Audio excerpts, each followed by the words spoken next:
team were arrested, blindfolded, and detained.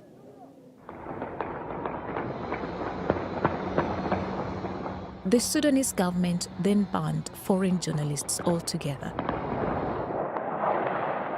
They were forced to watch from abroad as civil war raged.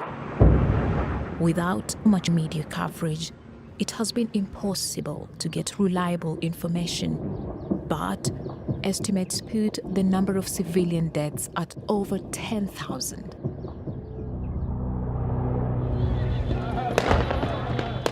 After a recent victory, the government finally began to let journalists back in. Feras was one of the few invited back by the very people who had him arrested. 10 months on the war here in Sudan. The army started to push back. Fierce fighting is still ongoing, house to house and street to street.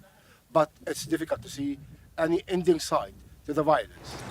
Just a few hundred meters from the rebel Rapid Support Force in Khartoum, and watched over by a government minder, Feras and his team were allowed into Omdurman.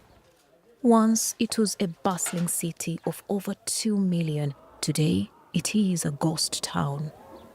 The first shock for us was the amount of destruction.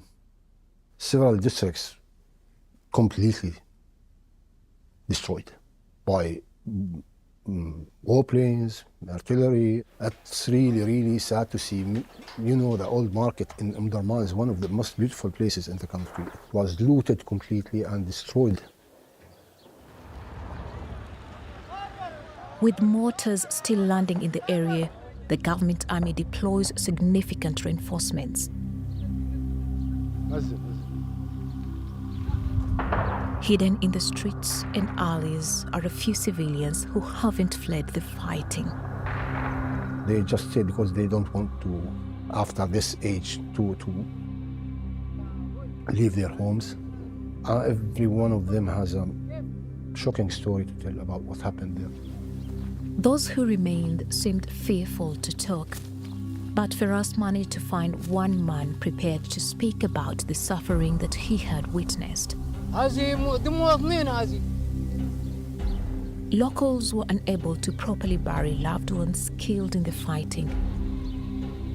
Instead, they created makeshift cemeteries on waste ground like this one, says Mukhtar al-Badri. كلهم اغلبهم مدنيين وده حي بس بانت شركه فقط واحد احسب باقي الاحياء كلهم ميتين من الدعم السريع بالغنابل المواطنين. ايوه المواطنين لانه المدفن الرئيسي الدعامه حابسينه انه ما يندفن زول لو اندفن اي حد. About 150 people have been buried in this cemetery. Names have become simply numbers.